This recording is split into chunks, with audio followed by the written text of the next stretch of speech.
दोस्तों नमस्कार, प्रणाम, हर हर महादेव। राम नाम का महात्मा।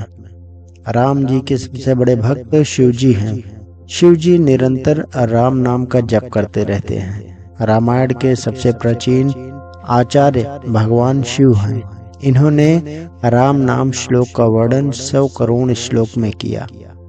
शिव जी ने दैत्य, देवता, ऋषि मुनियों में इसका समान बंटवारा किया। सबके हिस्से में 33 करोड़ 33 लाख 33,333 श्लोक आए। एक श्लोक शेष बच गया।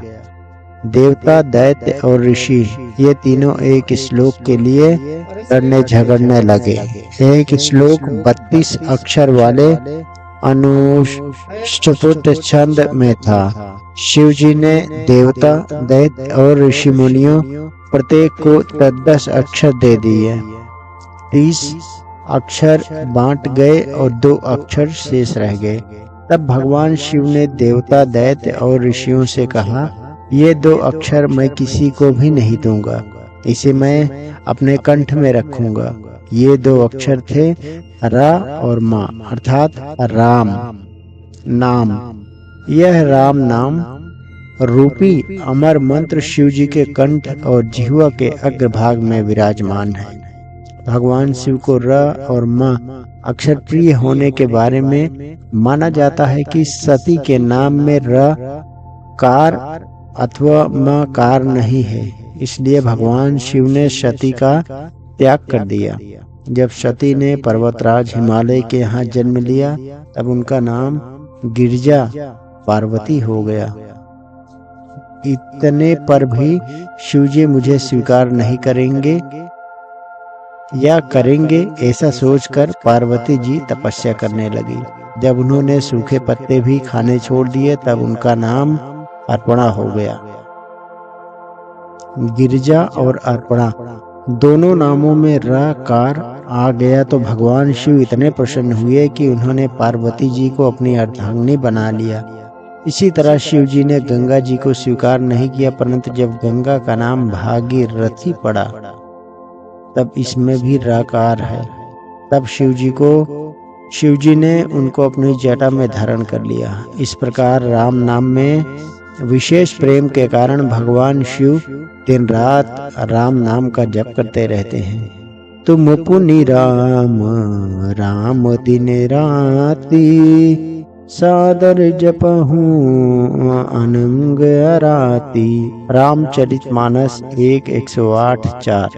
भगवान शिव को राख और मसान इसलिए प्रिय है क्योंकि राख में रा, मशान में माँ अक्षर है।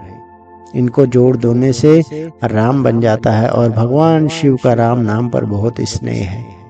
दोस्तों, एक बार कुछ लोग एक मुर्दे को शमशान ले जा रहे थे और राम नाम सत्य है ऐसा बोल रहे थे। शिव जी ने राम नाम सुना तो वे भी उनके साथ चल दिए। जैसे पैसों की बात सुनकर लोभी आदमी उधर खींचा चला जाता है, ऐसे ही राम नाम सुनकर भगवान शिव का मन भी उन लोगों की ओर खींचा चला गया। अब लोगों ने मुर्दे को शमशान में ले जाकर जला दिया और वहां से लौटने लगे। शिव जी ने विचार किया कि क्या बात है, अब कोई आदमी राम नाम नहीं ले रहा है। उनके मन में आया कि उस मुर्दे में ही कोई करामती थी, जिसके कारण ये सब लोग राम नाम ले रहे थे, अतः मुझे उसी के पास जाना चाहिए। शिव जी ने शमशान में जाकर देखा कि वह मुर्दा को जल कर राख हो गया। अतः शिव जी ने उस मुर्दे की राख अपने शरीर में लगा ली और वहीं मसान में रहने लगे। इसी कवि ने कहा है, बार बार करत रकार व मकार ध्वनि, पूर्ण है राम प्यार प्यार पे महेश को। कंठ में राम नाम की शक्ति से भगवान शिव ने हलाहल का पान कर लिया। नाम प्रभाव जान शिवनी को, कालकूट फल दीन अमी को। जब देवताओं और असुरों के द्वारा समुद्र मंथन किया गया हो तो सर्वप्रथम उसमें से हलाहल विष प्रकट हुआ, जिससे सारा संसार जलने लगा। देवता असुर भी उस कालकूट विष की ज्वाला से दग्ध होने लगे। इस पर भगवान शिव ने भगवान विष्णु ने भगवान शिव से कहा कि आप देवाधिदेव हैं और हम सभी के अग्रणी महादेव हैं, इसलिए समुद्र मंथन से उत्पन्न पहली वस्तु आपकी ही होती है। हम लोग सादर उसे आपको भेंट कर रहे हैं। भगवान शिव सोचने लगे, यदि सृष्टि में मानव समुदाय में कहीं भी यह विष रहे तो प्राणी अशांत होकर जलने लगेगा। इसे सुरक्षित रखने की ऐसी जगह होनी चाहिए कि यह किसी को नुकसान न पहुंचा सके। लेकिन यदि हलाहल विष पेट में चला गया तो मृत्यु निश्चित है, और बाहर रह गया तो सारी सृष्टि भस्म हो जाएगी। इसलिए सबसे सुरक्षित स्थान तो स्वयं मेरा ही कंठ प्रदेश है। भगवान शिव की प्रार्थना पर भगवान विष्णु की प्रार्थना पर जब शिव जी उस महाविष का पान करने लगे तो शिवगणों ने हाहाकार करना प्रारंभ कर दिया। तब भगवान भूत भावन शिव ने उन्हें आश्वासन देते हुए कहा, भगवान श्री राम का नाम संपूर्ण मंत्रों का बीज मूल है। वह मेरा जीवन है, मेरे सर्वांग में पूर्णतः प्रविष्ट हो चुका है।